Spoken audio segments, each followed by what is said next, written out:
Assalamualaikum warahmatullahi wabarakatuh. Salam sejahtera buat kita semua. Materi kali ini kita membahas tentang penyeleksian kondisi ya, atau di sini kita akan bahas mengenai statement if. Statement if ini digunakan untuk menganalisa kasus dari suatu masalah dan akan menentukan sebuah keputusan. Gitu ya. Jadi if ini pasti harus ditugaskan untuk mencari sebuah keputusan atau aksi dari suatu kondisi yang nanti akan dipasang gitu. Di suatu aksi ini akan dikerjakan. Jadi ini nanti dikenal istilah ada aksi dan kondisi. Itu apa? Jadi suatu aksi ini akan dikerjakan jika kondisi suatu syarat yang dipasang ini bernilai benar. Dengan kata lain, statement if ini digunakan untuk memilih atau mengeksekusi perintah tertentu jika syaratnya terpenuhi. Begitu ya. Jadi ada kondisi dan ada aksi. Ya, jika kondisinya benar ya aksi apa yang akan dilaksanakan atau dilakukan. Gitu ya. Pasti kondisi yang benar. Ya, kalau yang ini aksi juga. Kalau salah gimana? Ya juga nanti ada aksinya tergantung dari struktur if yang nanti digunakan. Oke ya. Nah, di sini ada macam-macam statement if. Yang pertama ada if then, yang kedua ada if then else, dan nested if. Jadi kalau if then ini adalah menggunakan hanya satu kondisi juga ya di sini sama ya. If then dan if then else ini menggunakan sama-sama satu kondisi ya. Nanti tapi pembedanya adalah dari sisi aksinya ya. Kalau dari if then ini nggak ada aksi lain ya, cuma dari satu aksi. Sedangkan if then else ini satu kondisi dengan dua aksi nantinya. Artinya dua aksi ini yang untuk yang if then else, jika kondisinya benar maka aksi apa yang akan dilakukan. Dan tapi jika misalkan tidak terpenuhi ada aksi lain, yaitu menunjukkan bahwa pernyataan jika salah seperti apa gitu. Jika tidaknya seperti apa. Nah, itu aksi apa yang nanti yang dilakukan atau dalam ini aksi dua. Ya. Nah, yang if then ini tidak menggunakan lebih dari satu aksi. Hanya menggunakan satu aksi saja. Sedangkan nested if di sini nanti kondisinya banyak kondisi juga banyak aksi nantinya. Jadi nggak cuma ada satu kondisi, juga bukan banyak cuma dua aksi. Tapi di nested if ini ada banyak kondisi nanti dan juga nanti banyak aksi yang dilakukan. Itu dulu ya, nanti satu-satu kita coba jelasin. Yang pertama kita masuk ke if then dulu ya. Struktur if then di sini hanya menggunakan satu kondisi juga sama nanti seperti if then else yang menjadi syarat untuk melakukan satu aksi, satu blok atau kelompok aksi. Nah, untuk umum dari algoritma teks standar penyeleksian dengan satu kondisi di sini adalah dengan if then ini yaitu if kurung muka kondisi lalu then. Lalu aksi apa yang dilakukan? Yang pasti ini kondisi yang benar ya. Maka aksinya apa yang dilakukan? Jadi tidak dipasang kondisi salahnya ya, karena hanya menggunakan satu aksi. Jadi kondisi adalah aksi hanya akan dilaksanakan jika kondisi benar atau true. Jika salah, bagaimana? Tidak ada aksi apapun yang nanti akan dikerjakan. Syarat yang dipasang sebagai parameter untuk pengambilan keputusan. Oke. Ya ini dari flowchartnya juga sama ya sebenarnya. Jadi perhatikan bahwa pada kotak belah ketupat ini flowchart ya, memiliki dua cabang arus data. Ya, data yang satu untuk kondisi benar atau iya, artinya iya di sini, sedangkan yang lain untuk kondisi bernilai salah atau tidak. Jika kondisi bernilai benar atau ya, Y di sini, maka perintah yang dikerjakan adalah write A, tulislah A. Jika kondisi salah atau T, maka harus data langsung menuju ke bawah tanpa mengerjakan aksi atau pernyataan apapun. Ya ini kan ada A, ya ada A. Apakah A lebih besar dari B nilainya? Misalkan nilai A nilainya 5 misalkan ya, dan B ini nilainya 3. Berarti A lebih besar, nilai A lebih besar dari B. Pastinya karena 5 dan B 3. Nah, apakah statement ini, apakah kondisi ini benar kira-kira? Benar berarti kan si A-nya lebih besar dari B. Nah, maka kalau benar untuk yang belah ketupat di sini atau decision di sini, simple decision di sini akan melaksanakan iya, maka tulislah A. gitu ya. Kalau ya ke bawah, maka tulislah aksinya, berarti aksinya menulis A gitu. Kalau kalau salah ya tidak melakukan apa-apa katanya di sini kalau dengan menggunakan struktur if then. Begitu ya. Ini untuk yang struktur if then. Yang kedua menggunakan struktur if then else. Ini strukturnya adalah if kondisi then aksi 1 else aksi 2 lalu and if selesai. Jadi baca gimana sih? If kan jika. Jika kondisinya apa, then ini bisa dibilang apa? Maka lakukanlah. Gitu. Jika kondisinya apa, maka lakukanlah aksi 1, else aksi 2. Lalu selesai, NF. Keterangan di sini adalah aksi 1 ini akan dilaksanakan bila kondisinya bernilai benar. Jika kondisi bernilai salah, aksi 1-nya tidak dilaksanakan, dilompat gitu ya. Lompatnya kemana? Lompatnya ke aksi 2, yaitu aksi 1 tidak dilaksanakan. Yang dilaksanakan di sini adalah aksi 2. Itu karena salah kondisinya. Kebalikannya, aksi 2 ini dilaksanakan bila kondisinya bernilai salah. Jika kondisi bernilai salah, aksi 2 tidak dilaksanakan dan dilaksanakanlah aksi 1. Ini cuma bolak-balik saja ya. Tergantung intinya gini, aksi 1 dan aksi 2 tergantung dari kondisi yang nanti yang dipasang. Isinya seperti apa? Jika bernilai benar ya lakukanlah aksi 1. Jika kondisinya salah, ya lakukanlah aksi 2. Gitu aja sebenarnya. Dari flowchartnya di sini berbeda dengan tadi ya, yang menggunakan struktur if then. Kalau menggunakan struktur if then else, apakah nilai A lebih besar dari B? Gitu. Seperti tadi, misalkan nilai A ini bernilai 5 dan B bernilai 3, berarti benar kan? Ya maka ke bawah nih, iya. Nah, tulislah A gitu. Dan jika salah, maka tulislah B. Aksi 2 ya, B aksi 2, yang N ya aksi 1. Jadi perintah untuk menulis atau menambahkan A dikerjakan hanya jika kondisi A-nya ini lebih besar dari B ini bernilai benar.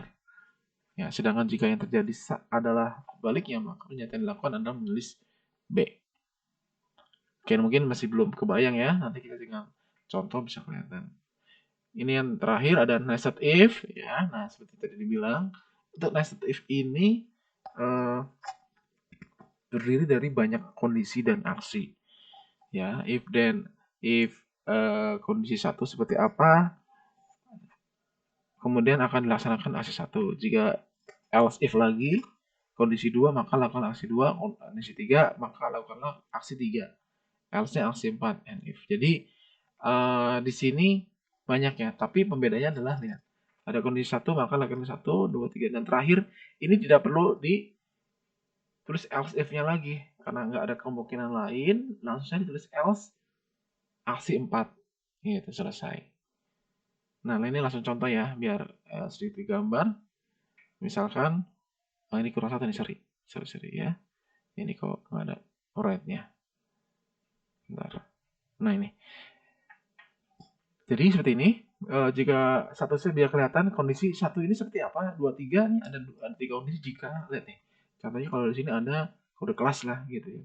Kita dihadapkan sebuah kasus, sebuah permasalahan untuk mencari keterangan dari nama kelas, keterangan sebuah kode ya, kode apapun misalkan ya. Kita nggak tahu nih kode apa, hanya satu huruf misalkan.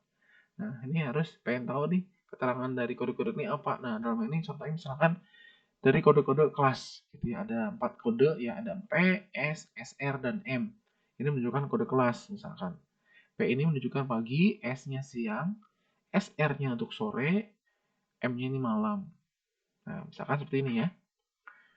Masukkan kode kelas P, S, SR dan M. Read kode kelas. Jadi di sini ada inputan, outputan. Bagaimana di sini menunggu nilai yang diinputkan dari 4 kode yang dipasang. Ya, jadi ada 4 kode. Jadi ini seperti ini. Ada P, S, SR dan M. Berarti kita dari ini menanti inputan dari 4 kode, bisa P, bisa SR, dan M.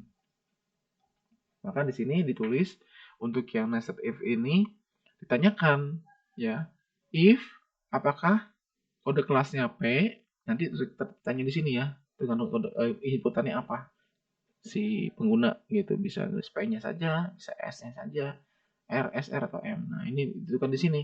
Maka akan ditulis aksinya apa tergantung dari kode kelas yang diinputkan. Jika kode kelasnya P, yang kemungkinan pertama ya, maka nama kelasnya diisi dengan pagi. Gitu. Yang else if-nya berarti kode kelasnya sama dengan S, ya, berarti kalau dia S berarti akan nampil nama kelasnya adalah siang. If else if kode kelasnya SR, maka dia bernilai sore. Dan terakhir jangan dituliskan lagi kode kelasnya ya, langsung saja. Nggak ada kemungkinan lain kan, terakhir cuma tinggal misalkan satu lagi M, langsung saja else nama kelas diisi dengan malam. Begitu. Jadi nanti ini akan mencari keterangan nama kelas tergantung dari kode kelas yang nanti akan diinputkan. Ini yang nested if, mungkin bisa kegambar, tapi nanti latihannya nanti ya, setelah kita ke struktur if yang di atasnya ya. Ini ada contoh ya, seperti ini. Kita coba lihat seperti apa. Oke. Bentar, ini saya belum hilangkan animasinya. Ya. Ada dua ya. Yang pertama ini di sini untuk yang struktur if then ya. Kalau yang ini contoh untuk yang if then else. Jadi contohnya di sini sebuah algoritma mencari kelulusan. Mencari keterangan kelulusan dari nilai yang diinputkan jika nilainya ini lebih besar dari 60 ya, diberikan keterangan lulus sangat seperti itu. Jadi di sini deklarasinya setelah algoritma lalu deklarasi nilai, kita tambahkan variabel dan tipe datanya apa. Nilai diisi dengan integer, keterangan diisi dengan string. Ya. Jadi write masukkan nilainya apa? Dari berapa nih? Dari 1 sampai 100 ya. Ya, jadi intinya adalah dibatasin jika lebih dari sama dengan 60 maka diberi keterangan lulus. Kurang dari 60 maka diberi keterangan tidak lulus. Tapi terserah ya, ini tidak, kalau dari ini tidak mencari statement salahnya, tapi yang dicari adalah statement lulusnya ya. Begitu, yaitu lebih dari 60. Nah, yang kedua, ini sebenarnya jarang-jarang dipakai ya. Yang sering dipakai yang ini nanti. Nah, kita lebih akan fokus di sini. Nanti latihan-latihan pun juga nanti ke arah sini ya, ke yang if then else. Nah, ini if then else. Struktur if then else. Ya, nanti yang nested if nanti ya. Nanti latihan ke depannya ini, latihan setelah ini kita akan menggunakan yang struktur if then else. Nah, untuk yang if then else seperti apa? Sama ya, di sini misalkan deklarasi sama, ada nilai dan keterangan. Di deskripsi sekarang sama juga, ada inputan. Pembedanya di sini ada ini ya, ada else dan and if. Gitu. Jadi dikatakan di sini adalah setelah diinputkan ada inputan nilai, nanti dari harapannya dari input tersebut mau dicari apakah nilainya lebih besar dari 60 atau lebih kecil dari 60.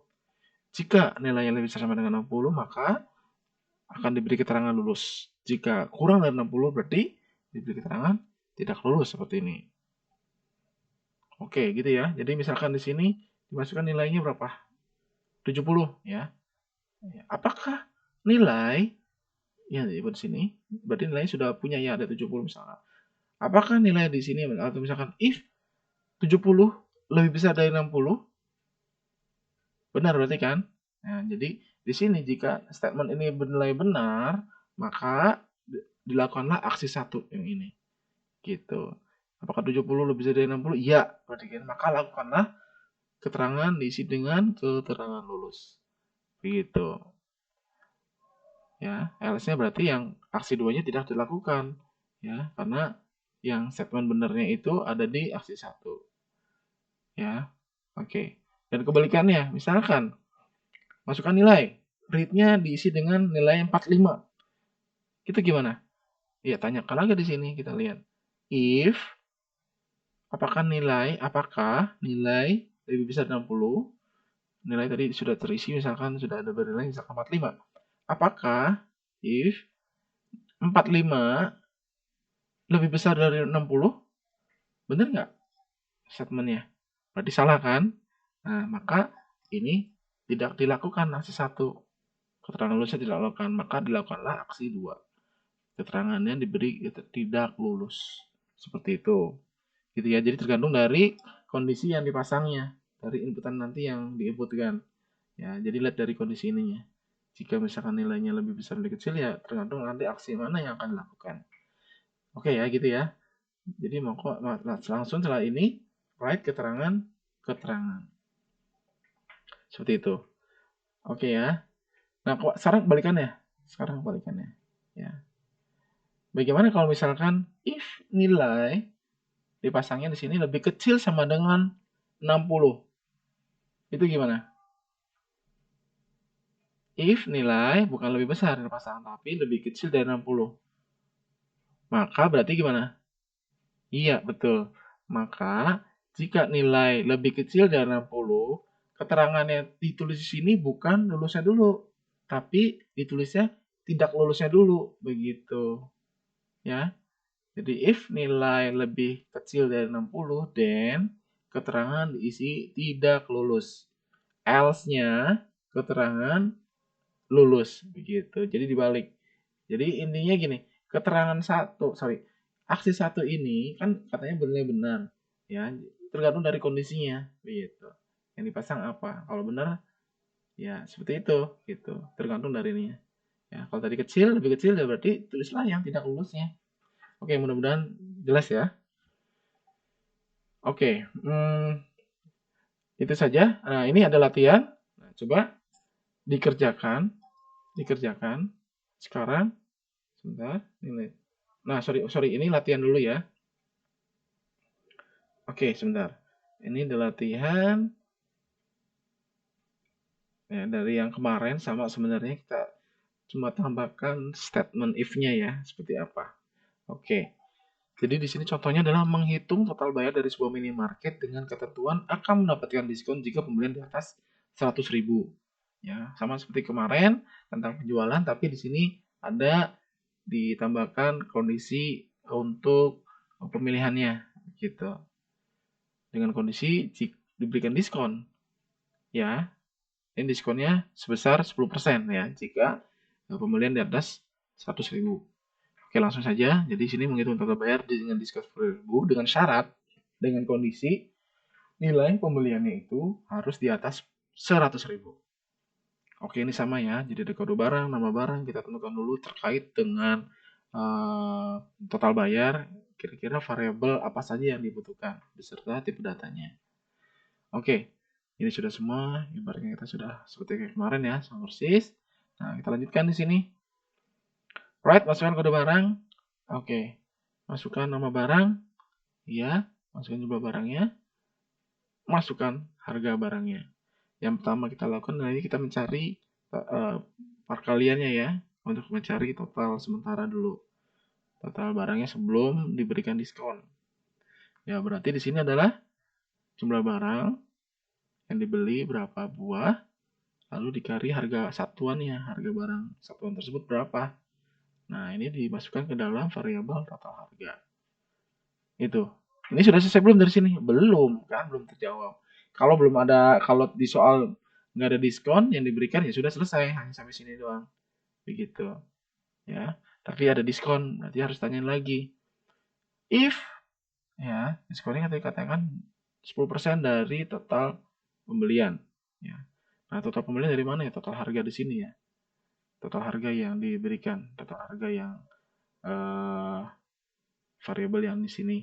Ya, jadi total harga ini adalah total yang dibayarkan oleh konsumennya. Tapi tanya dulu, ya, ada kondisi diberikan diskon 100.000 bila 20% bila lebih dari 100.000 pembeliannya.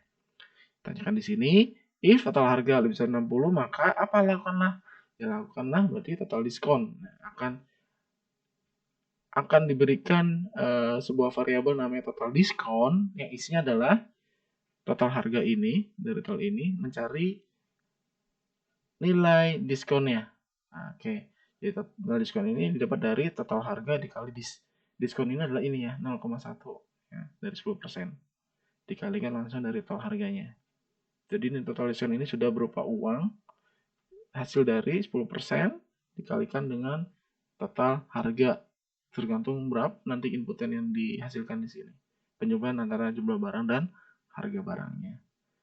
Else-nya berarti tidaknya begitu. Jadi kalau misalkan di sini lebih dari 100.000, maka lakukanlah ini.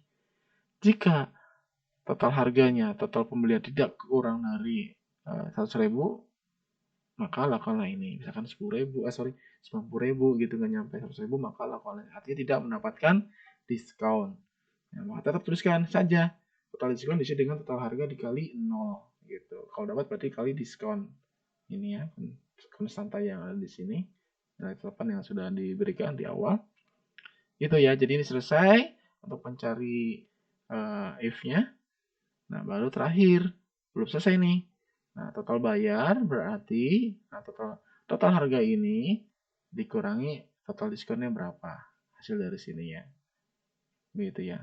Misalkan di sini total bayarnya 100.000 ya. Nah, ini di sini dapat diskonnya berapa? Misalkan dapat 20.000 ya, tinggal dikurangin saja total harga tadi dari penjualannya dikurangi dapat diskon seperti ini.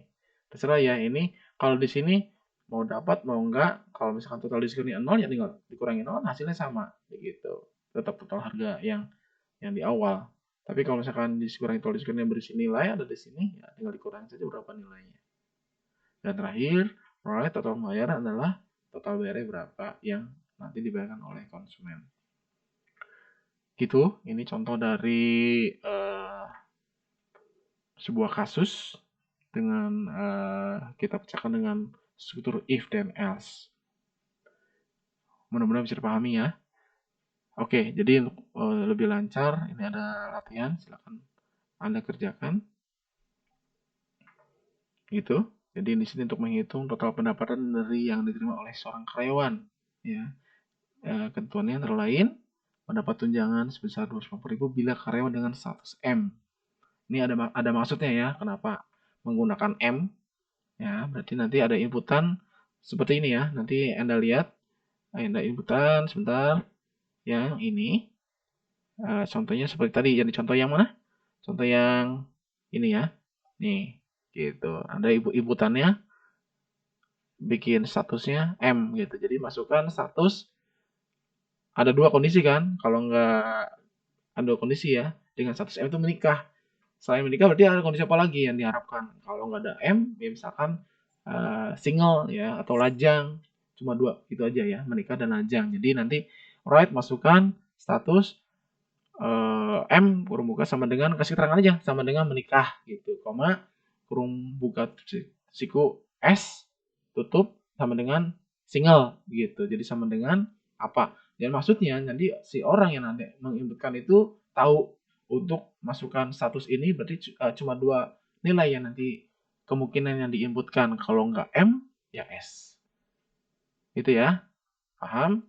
Nanti juga sama terpengaruhnya apa? Karena kita hanya menginputkan satu huruf saja, berarti tipe data apa yang cocok untuk satu huruf tadi gitu ya. Yang pasti bukan string. Oke, jadi itu. Oke, ini ya. Ini tadi mendapatkan tunjangan sebesar 250.000 apabila karyawan dengan status menikah. Ya, kalau yang lainnya apa kira-kira? Ada kan tadi mendapatkan komisi sebesar 15% dan bonus 200.000 bila omset penjualan mencapai 5 juta rupiah. Nah, ini apa yang ditanyakan di sini kira-kira? Jadi di sini clue-nya adalah yang ditanya, kondisinya itu adalah apa? Aksi, ini komisi dan bonus ini adalah aksinya. Kondisinya adalah yang pertama ditanyain omsetnya dulu nih. Jadi jika omsetnya gitu, jika nilai omset penjualan mencapai 5 juta. Apa yang akan dilakukan jika omsetnya mencapai 5 juta? Maka akan mendapatkan komisi dan bonus. Gitu. Jadi yang diharapkan di sini adalah nanti ada inputan berapa jumlah omsetnya. Nanti yang ditanyakan adalah statement if-nya adalah masukkan omsetnya berapa, lalu aksinya adalah dia mendapatkan komisi dan langsung mendapatkan bonus di dalam struktur kondisi yang pertama tadi gitu. Jadi aksi satunya ada dua ya, mendapatkan komisi dan mendapatkan bonus. Itu silakan dikerjakan dan pasti ini ada BPJS nyempil ya, tinggal BPJS ini apa tinggal di masukkan saja apakah dia dijumlahkan atau dikurangkan gitu ya. Gimana kira-kira? Oke, itu saja untuk apa nih materi kali ini. Silakan dipelajari dan langsung dikerjakan latihannya. Terima kasih. Saya akhiri. Wassalamualaikum warahmatullahi wabarakatuh.